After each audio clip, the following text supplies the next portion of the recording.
Hello guys, मैं आनंद वर्मा लेकर के आ चुका हूं आपके बीच एनसीईआरटी का समाधान। और उसमें से आज लेकर के आए हैं एक्सरसाइज 10.1 का क्वेश्चन नंबर 3 का। और इसका सॉल्यूशन आज हम देखने वाले हैं बहुत ही इजी तरीके से, बहुत ही बेहतरीन तरीके से। तो दोस्तों आपके बीच क्वेश्चन यहाँ पे है कि 5 सेंटीमीटर त्रिज्या वाले एक वृत्त के बिंदु P पर स्पर्श रेखा PQ केंद्र O से जाने वाली एक रेखा से बिंदु O पर इस प्रकार मिलती है कि OQ बराबर 12 सेंटीमीटर है, तो PQ की लंबाई क्या होगा। तो यहाँ पे हम सबसे पहले दोस्तों फिगर ड्रॉ करते हैं। सबसे पहले हम यहाँ पे एक वृत्त बना देते हैं और ये आपके बीच वृत्त बन गया।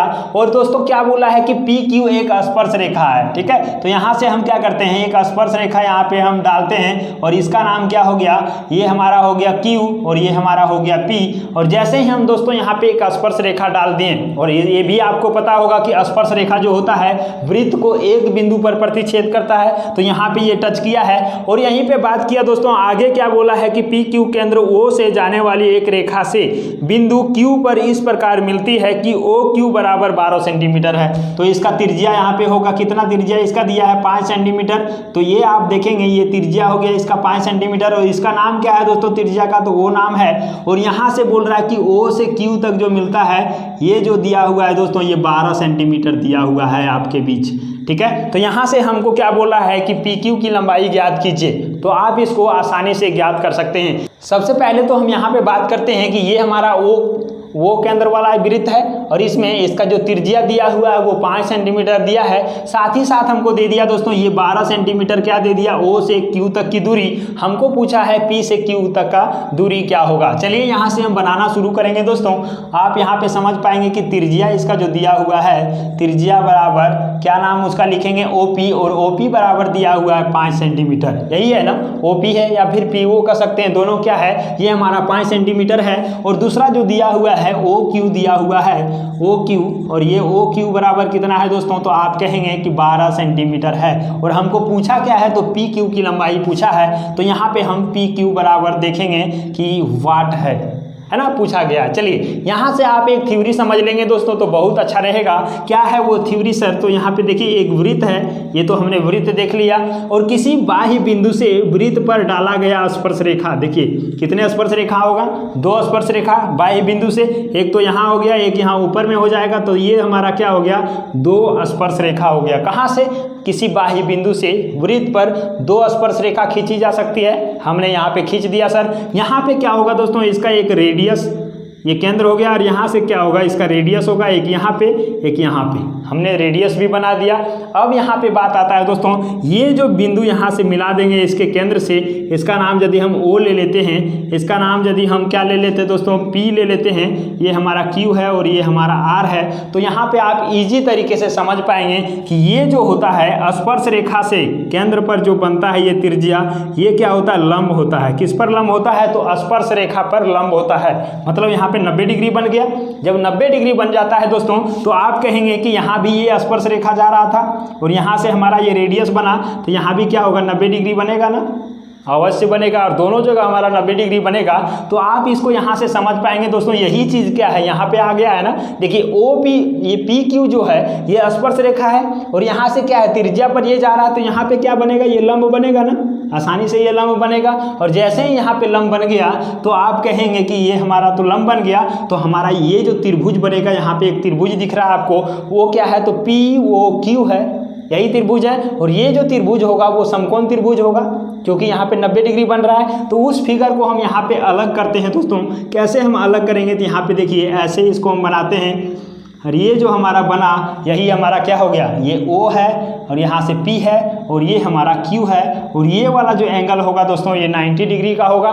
तो ये हमारा बन गया समकोण त्रिभुज। और समकोण त्रिभुज में क्या होता है, तो नीचे वाला ये हमारा आधार होता है और ये हमारा क्या होता है, लंब। और ऊपर ये सबसे बड़ी भुजा जो होता है दोस्तों वो हमारा कर्ण होता है। तो यहाँ से तो हमने देख लिया सर। तो इसमें मान किसका किसका दिया था, तो ये देखिए OP का मान दिया है, कितना है, ये 5 सेंटीमीटर है। और साथ ही साथ OQ का मान भी दिया हुआ है, वो कितना है, तो 12 सेंटीमीटर है। तो हमको चाहिए क्या, यहाँ से हमको आधार चाहिए ना।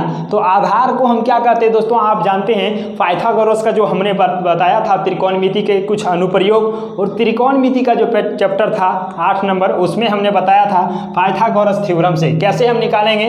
तो यहाँ पे लिखते हैं पाइथागोरस पाइथागोरस प्रमेय से। क्या होता था पाइथागोरस प्रमेय, और यहाँ से हमको निकालना है आधार। तो दोस्तों आधार को हम लिखते थे b, यहाँ पे एक स्टेप और लिख देते हैं, आधार का स्क्वायर हो जाएगा, आधार का स्क्वायर बराबर क्या होता था, तो कर्ण का स्क्वायर में से हम लंब के स्क्वायर को घटा देते हैं, लंब के स्क्वायर को घटा दिए। तो यहाँ से आप देखिए दोस्तों आधार का नाम क्या है, तो आधार को हम क्यू पी लिख सकते हैं या फिर पी क्यू। तो पी क्यू का स्क्वायर हो जाएगा बराबर कर्ण का स्क्वायर क्या होगा, तो ओ क्यू है, तो यहाँ से हम लिखते हैं ओ क्यू का स्क्वायर, और माइनस में लंब दोस्तों ये हमारा है ओ पी, तो यहाँ होगा ओ पी का स्क्वायर। और इस तरह से आप देखेंगे कि ये हमारा हो गया।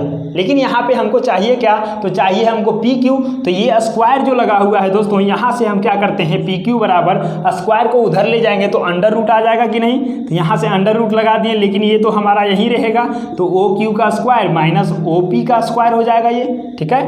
तो ये हमने कर दिया। साथ ही दोस्तों अब यहाँ पे हमको पता है कि पी क्यू नहीं जानते हैं, लेकिन ओ क्यू का वैल्यू हमको पता है, ये है ओ क्यू और ये 12 दिया हुआ है। तो चलते हैं इसका हम वैल्यू पुट कर देते हैं। वैल्यू पुट करने के बाद आसान होगा, क्या आसान होगा, ये 12 और इसका स्क्वायर लगा हुआ है तो 12 का स्क्वायर हो जाएगा। माइनस है दोस्तों तो माइनस देंगे, और ओ पी का भी वैल्यू हमको पता है, ये 5 सेंटीमीटर है, तो यहाँ से हम 5 लिखेंगे ओ पी, और ओ पी का स्क्वायर है तो 5 का स्क्वायर हो जाएगा। ये आप इजी तरीके से समझ पाए होंगे। अगला स्टेप जो होगा हमारा पी क्यू बराबर, यहाँ पे देख पा रहे हैं दोस्तों 12 का स्क्वायर है, तो 12 का स्क्वायर का वैल्यू क्या होता है, तो आप कहेंगे कि सर 12 का स्क्वायर जो होता है 144 होता है, और माइनस लगा हुआ है और 5 का स्क्वायर है, तो इसमें हम क्या करते हैं 5 का स्क्वायर 25 होता है, तो 25 लिख देंगे आसान तरीके से। चलिए इसके बाद जो हमारा होगा ये पी क्यू, और यहाँ से दोस्तों अंडर रूट के अंदर आने वाला है 144 में हम 25 को घटा देंगे, तो जल्दी से आप इसका कैलकुलेशन कर लीजिए कितना आने वाला है। देखिए 4 में 5 जाएगा तो यहाँ पे 9 बचेगा, और यहाँ पे 3 और 3 में 2 जाएगा दोस्तों, तो आप कहेंगे 1 बचेगा, और ये हमारा 1 बचा हुआ है। तो इस प्रकार से हमारा आ गया 144 में 25 घटाएंगे तो 119 आ जाएगा, और ये हमारा अंडर रूट में रहेगा। तो दोस्तों पी क्यू बराबर क्या हो जाएगा हमारा, आप कहेंगे सर 119 जो है इसका अंडर रूट में ही रह जाएगा, इसको बाहर तो निकलेगा नहीं, ठीक है। तो इसको हम क्या करते हैं, इतना ही रख देते हैं, और इसका मान जो आ जाएगा दोस्तों इतना ही, और ये हमारा सेंटीमीटर में सारा यूनिट दिया हुआ था, तो इसका भी जो होगा मान वो हमारा सेंटीमीटर में होगा।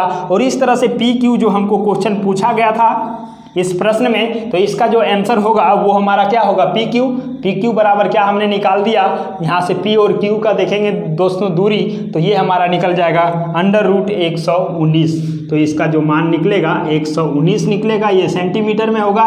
तो इस प्रकार से दोस्तों हमने यहाँ पे देखा कि ये जो प्रश्न पूछा गया था इसका भी हमने सॉल्यूशन बहुत ही बेहतरीन तरीके से कर दिया है, और आपको भी ये बहुत ही अच्छे तरीके से समझ में आ गया होगा। हम आपको स्टेप बाय स्टेप सॉल्यूशन आपको बता दिए हैं। तो यदि ये वीडियो अच्छा लगा होगा तो लाइक कर दीजिएगा, चैनल को सब्सक्राइब नहीं किए हैं तो जल्दी से कर लीजिएगा, बेल आइकन को भी दबा दीजिएगा ताकि हर एक आने वाले वीडियो का नोटिफिकेशन आपको मिलता रहे। तो हम आपसे लेते हैं विदा और मिलते हैं अगले वीडियो में, तब तक के लिए bye, take care and love you all.